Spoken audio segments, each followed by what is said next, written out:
story begins with Judas. He'd followed Jesus for 3 years and thought that Jesus was going to make him rich, but Jesus wasn't interested in money. But he was. He decided to betray Jesus to the religious leaders.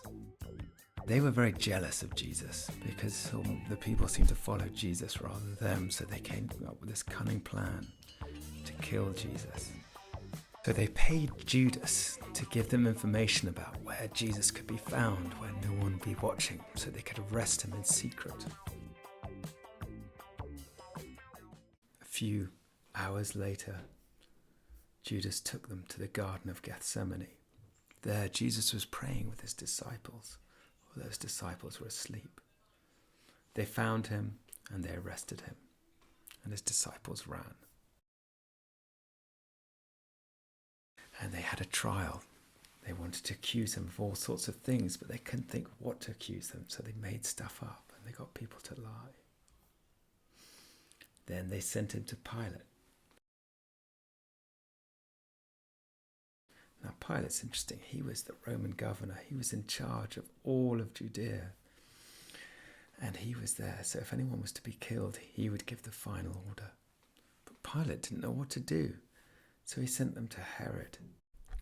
Now Herod was a puppet king. In other words, he's a king, but he's not really in charge, and he lived in a nice palace. But he couldn't really find anything wrong with Jesus, so he sent him back to Pilate. Now Pilate knew that Jesus was innocent. He didn't want to crucify him, but the crowd did. They wanted to see Jesus dead because the religious leaders had told the crowd to say so. So Pilate gave them a choice. Either they could crucify Barabbas or Jesus. Now Barabbas was guilty. He'd done bad things. He wasn't a good person, and he was hoping the crowd would choose Barabbas. But they didn't. Instead, they said, "Let Barabbas go, crucify Jesus." And so Pilate, because he feared the people, gave in to the crowd and sent Jesus to get ready for crucifixion. They led Jesus to a hill just outside Jerusalem called Golgotha.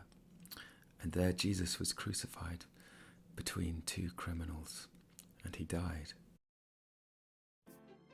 Some friends of Jesus asked if they could take his body, and so they did, and they put him in a tomb.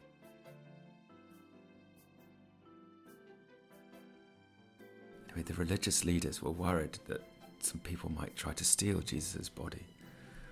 So they came and put 2 Roman guards in front of the tomb. However, 3 days later, while the guards were there was an earthquake, and the guards got scared and ran away. Now later that morning, 2 women who were followers of Jesus came to the tomb, and they found the tomb empty. In the tomb, they found 2 men in white robes who told them Jesus had risen from the dead. Now the women were so shocked and scared that they ran, frightened, and didn't tell anyone.